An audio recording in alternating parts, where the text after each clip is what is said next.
বিসমিল্লাহির রহমানির রহিম। আসসালামু আলাইকুম সুপ্রিয় দর্শক, দি রেইন কুকিং কটেজে সবাইকে সাদর অভিনন্দন। আশা করি নিশ্চয়ই সকলে ভালো আছেন, আমিও ভালো আছি। তারপর কেমন কাটছে আপনাদের দিনকাল? আশা করি বেশ ভালো, আমারও খারাপ যাচ্ছে না। তারপর এই জিলহজ মাসে যারা হজ উমরাতে ব্যতিব্যস্ত, তারা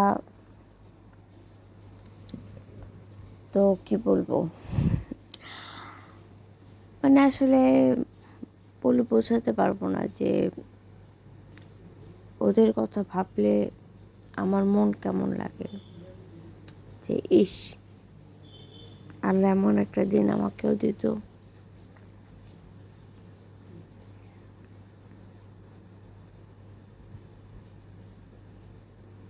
তাই না?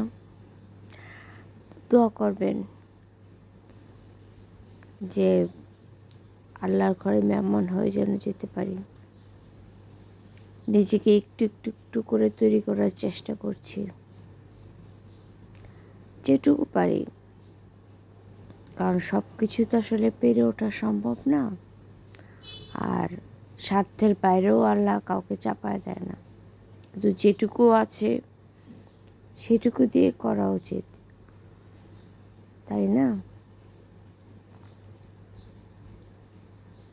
তো আজকাল একটা ঘটনা, মানে হঠাৎ 2-3 দিন ধরে আমার নজরে পড়লো। আমি বিষয়টা আসলে খেয়াল করিনি যে এক বয়োবৃদ্ধার মায়ের মর্মান্তিক মৃত্যু। দেখেন, এখন দেশবাসী প্রধানমন্ত্রীর কাছে শাস্তি চেয়েছে। দেখেন, আমার মতে কাউকে কষ্ট দেওয়া শাস্তির লক্ষ্য না। শাস্তি হচ্ছে তার বিবেকের সংস্কার। আমি যে অপরাধটা করেছি, এই অপরাধের একটা ফিলিংস না, জিনিসটা আমার ভুল হয়েছে। এই শাস্তি টাস্তি দিলে আর কি হবে? হয়তো কিছুদিন কষ্টকর জীবন অতিবাহিত করবে, 2 দিন পর আবার জেলাও সেই কত। প্রধানমন্ত্রী তার জায়গা থেকে একটা অর্ডার দেবে, কিন্তু আদৌ কি সেসব মানুষের বিবেকের সংস্কার হবে?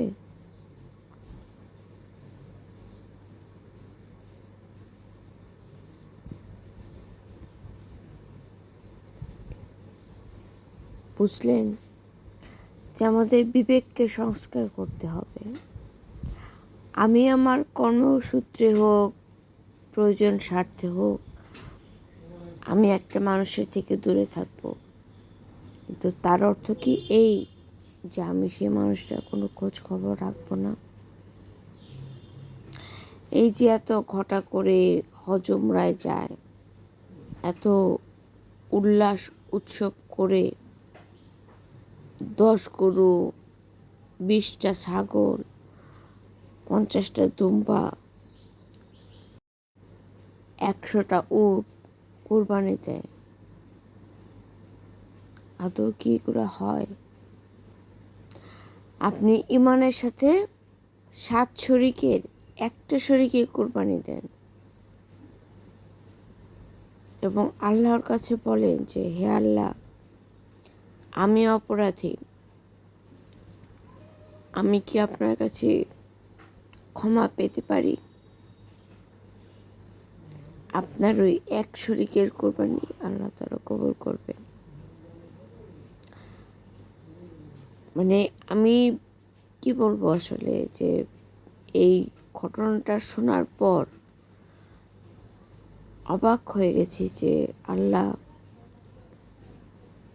আমি আমার মায়ের সেবা 2.5 বছর করছি, বলতে গেলে এক হাতেই করছি।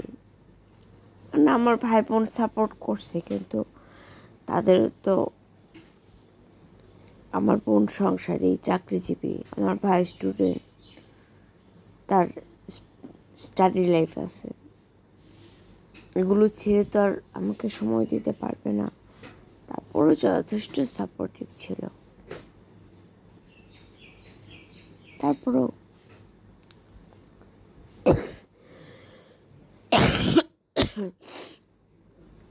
তবে যাই হোক, আল্লাহ যেন সবাইকে বোধ শক্তি দেয়। আমরা একে অন্যের জন্য দোয়া করি, সবাই সকলের ভালো চাই। কেমন? আজ তবে এই পর্যন্তই। আল্লাহ হাফেজ।